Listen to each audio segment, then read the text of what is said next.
स्वागत। आज हम एक ऐसे टूल की गहराई में उतर रहे हैं जो इंजीनियरिंग और विज्ञान की दुनिया में लगभग हर जगह मौजूद है। मतलब हाँ जी। हमारे पास जो सामग्री है, मैटलैब इंजीनियर्स और वैज्ञानिकों का साथी से कुछ अंश वो हमें बताती है कि ये सिर्फ एक सॉफ्टवेयर नहीं बल्कि एक पूरा इकोसिस्टम है। बिल्कुल सही। तो आज का हमारा मिशन है इस सामग्री के जरिए समझना कि मैटलैब असल में क्या बला है, क्यों ये अकादमिक दुनिया में इतना जरूरी हो गया है और इसे सीखने वालों को कहाँ-कहाँ दिक्कतें आती हैं। चलिए पता लगाते हैं। बिल्कुल। और ये समझना दिलचस्प होगा कि ये सिर्फ एक और प्रोग्रामिंग भाषा क्यों नहीं है। इसकी नींव, जैसा आपने कहा, मैट्रिक्स पर आधारित है और यही बात इसे इंजीनियरिंग और वैज्ञानिक गणनाओं के लिए खास बनाती है। देखते हैं कि ये कैसे काम करता है और अकादमिक रिसर्च में इसकी जगह कहाँ है। तो फिर शुरू करते हैं एकदम शुरुआत से। मैटलैब यानी मैट्रिक्स लेबोरेटरी, नाम में ही इसका राज छिपा है। ऐसा लगता है कि ये मैट्रिक्स के साथ खेलने के लिए ही बना है। हाँ बिल्कुल। सामग्री बताती है कि ये एक हाई लेवल प्रोग्रामिंग भाषा और इंटरैक्टिव वातावरण है। हाँ, और यहाँ जो बात इसे खास बनाती है वो ये है कि सीधे गणितीय सोच को कोड में बदलने देता है। आप जैसे गणित के फॉर्मूले या मैट्रिक्स ऑपरेशन सोचते हैं, लगभग वैसे ही लिख सकते हैं। अच्छा। Linear algebra, signal processing, data analysis, इन सब कामों में जहां मैट्रिक्स और वेक्टर्स का खूब इस्तेमाल होता है, मैटलैब कमाल का है। ये सिर्फ कोड लिखना नहीं, बल्कि गणितीय विचारों को सीधा लागू करना है, जिससे जटिल समस्याओं का विश्लेषण बहुत तेज हो जाता है। पारंपरिक भाषाओं में यही काम करने के लिए कई ज्यादा कोड लिखना पड़ता है, अच्छा, मतलब ये गणितीय सोच के ज्यादा करीब है। और हमने जो पढ़ा उसमें ये भी था कि इसका एक पूरा पैकेज आता है। कमांड विंडो, एडिटर, वर्कस्पेस जहां वेरिएबल दिखते हैं, ग्राफ बनाने के टूल, सब कुछ एक साथ। हाँ हाँ। क्या इससे इसे इस्तेमाल करना आसान हो जाता है, खासकर उन लोगों के लिए जो भी शुरुआत कर रहे हैं? हाँ, काफी हद तक। ये इंटीग्रेटेड डेवलपमेंट एनवायरनमेंट या आईडीई कहलाता है। इसका एक बड़ा फायदा ये है कि विश्लेषण से लेकर नतीजों को विजुअलाइज करने तक सब कुछ एक ही प्रवाह में हो जाता है। ओके। आपको अलग-अलग सॉफ्टवेयर के बीच कूदने की जरूरत नहीं पड़ती। इसका ग्राफिकल इंटरफेस जीयूआई और साथ में आने वाली रेडीमेड फंक्शंस और टूल बॉक्स की विशाल लाइब्रेरी, हाँ, वो लाइब्रेरीज। ये सब मिलकर रिसर्चर्स और छात्रों के लिए कोडिंग को बहुत सरल बना देते हैं। कोई जटिल एल्गोरिदम बनाना हो या डेटा को समझना हो, आपको हर चीज शून्य से शुरू नहीं करनी पड़ती। ये तो वाकई समय बचाने वाला लगता है। मान लीजिए कोई इसे इस्तेमाल करना चाहता है, तो प्रक्रिया क्या है? हमने देखा कि इसे मैथवर्क्स की आधिकारिक वेबसाइट से डाउनलोड किया जा सकता है और ये विंडोज, मैकओएस, लिनक्स सब पर चलता है। हाँ, ये क्रॉस प्लेटफॉर्म है। इंस्टॉलेशन के कुछ कदम भी बताए गए थे। इंस्टॉलर डाउनलोड करना, एक मैथवर्क्स अकाउंट बनाना, फिर लाइसेंस की डालना जो अक्सर कॉलेज या यूनिवर्सिटी से मिल जाती है या खरीदनी पड़ती है, और आखिर में एक्टिवेट करना। सुनने में ये थोड़ा लंबा प्रोसेस लगता है, शायद पहली बार करने वालों के लिए थोड़ा मुश्किल हो सकता है। हाँ, खासकर वो लाइसेंस वाला हिस्सा कभी-कभी कंफ्यूजिंग हो सकता है। अकाउंट बनाओ, फिर लाइसेंस की ढूंढो, एक्टिवेट करो, थोड़ा सा है। लेकिन यहाँ एक बहुत महत्वपूर्ण विकल्प का जिक्र हमारी सामग्री में भी है, मैटलैब ऑनलाइन। ये कमाल की चीज है। अच्छा, ऑनलाइन? हाँ, इसे आप सीधे अपने वेब ब्राउजर में चला सकते हैं, कुछ भी इंस्टॉल करने की जरूरत नहीं। अरे वाह! ये पहुंच को बहुत बढ़ा देता है, खासकर अगर किसी के पास बहुत शक्तिशाली कंप्यूटर न हो या वे इंस्टॉलेशन की झंझट से बचना चाहें। ये तो बहुत बढ़िया बात है। मतलब कम संसाधनों में भी शुरुआत की जा सकती है। बिल्कुल। और अकादमिक जगत के लिए, जैसा कि सामग्री में बताया गया है, छात्रों और शिक्षकों के लिए रियायती लाइसेंस और कई बार मुफ्त ट्रायल संस्करण भी उपलब्ध होते हैं। हाँ, ये मैंने भी देखा था। तो ये लागत और पहुंच की बाधाओं को काफी कम कर देता है, जिससे कॉलेजों और विश्वविद्यालयों के लिए इसे अपनाना आसान हो जाता है। और ये अपनाने की बात बहुत महत्वपूर्ण है। सामग्री इस बात पर बहुत जोर देती है कि मैटलैब अकादमिक क्षेत्र में, खासकर इंजीनियरिंग और साइंस कॉलेजों में, सबसे ज्यादा इस्तेमाल होने वाले कंप्यूटिंग एनवायरनमेंट में से एक बन चुका है। हाँ, ये तो है। ये सुनकर हैरानी होती है कि कोई एक टूल इतना सर्वव्यापी कैसे हो गया। किन खास क्षेत्रों में इसका दबदबा है? इसका दायरा बहुत वसी है, जैसा कि विवरण बताते हैं। इंजीनियरिंग की लगभग हर शाखा, electrical, mechanical, civil, chemical, aerospace, सब में इसका इस्तेमाल होता है। हर ब्रांच में? लगभग हर ब्रांच में। उदाहरण के लिए, इलेक्ट्रिकल इंजीनियर्स इसे सर्किट डिजाइन और सिग्नल प्रोसेसिंग के लिए इस्तेमाल करते हैं, मैकेनिकल वाले कंट्रोल सिस्टम या रोबोटिक्स के लिए।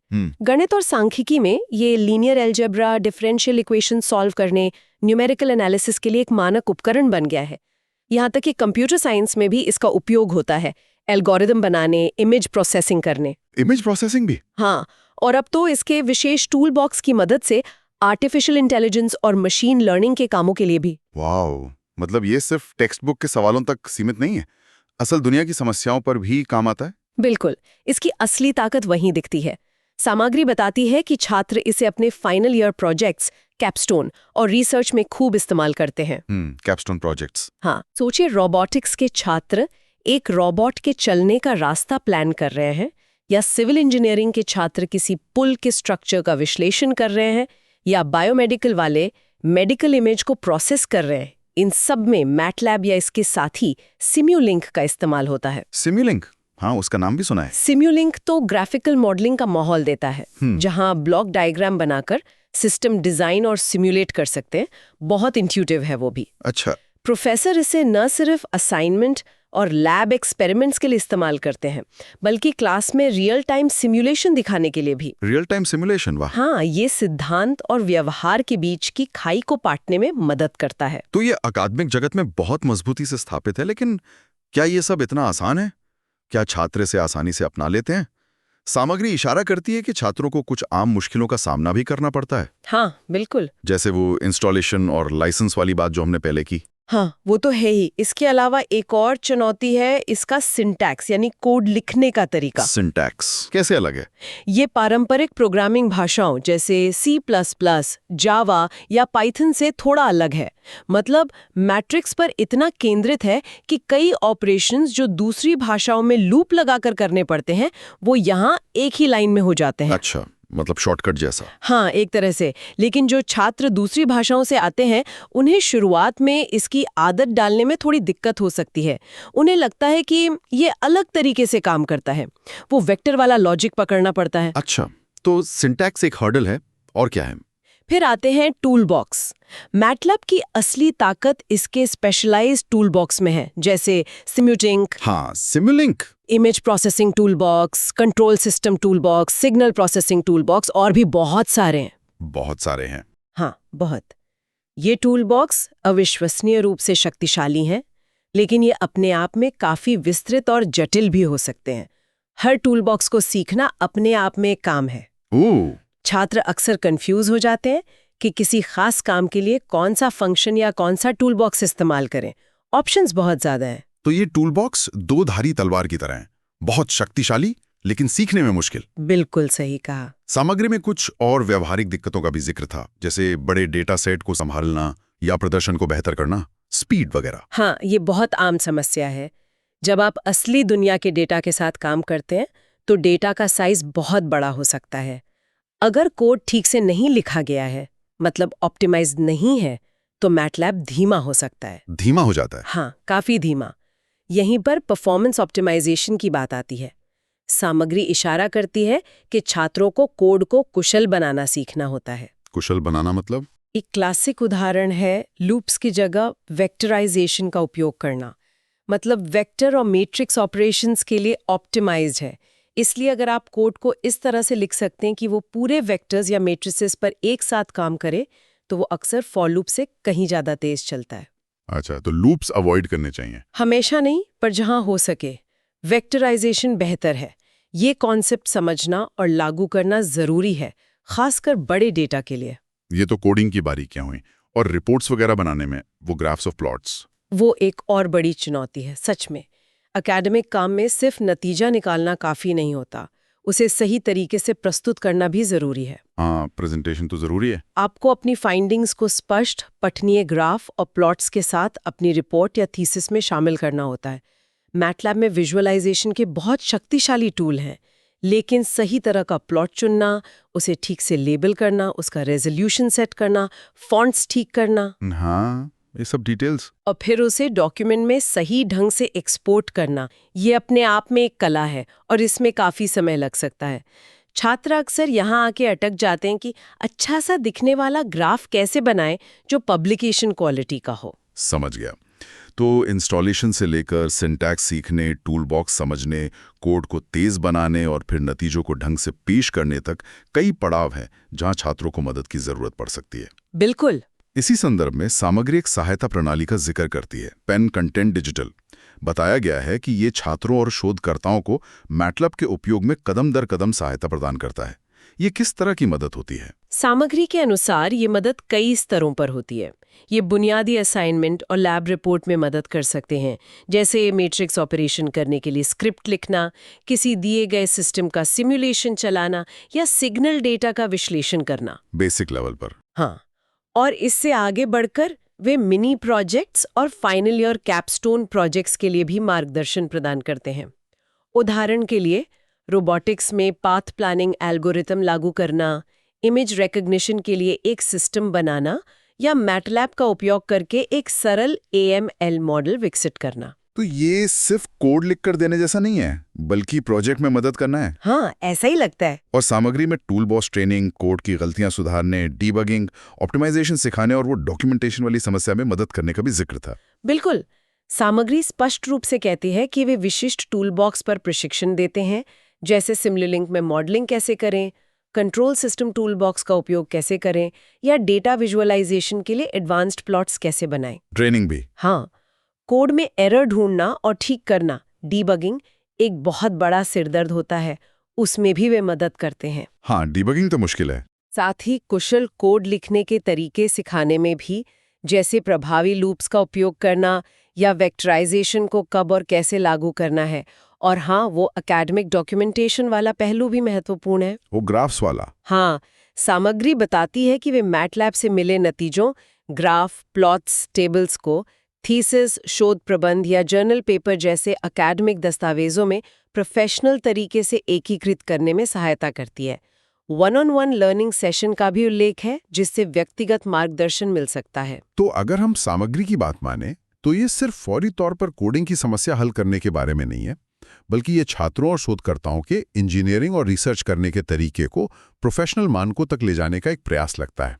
क्या ये सही समझ है? सिर्फ कोड लिखवाना नहीं, बल्कि उपयोगकर्ता में कौशल और समझ विकसित करना है, ताकि वे भविष्य में स्वतंत्र रूप से और प्रभावी ढंग से मैटलैब का उपयोग कर सकें।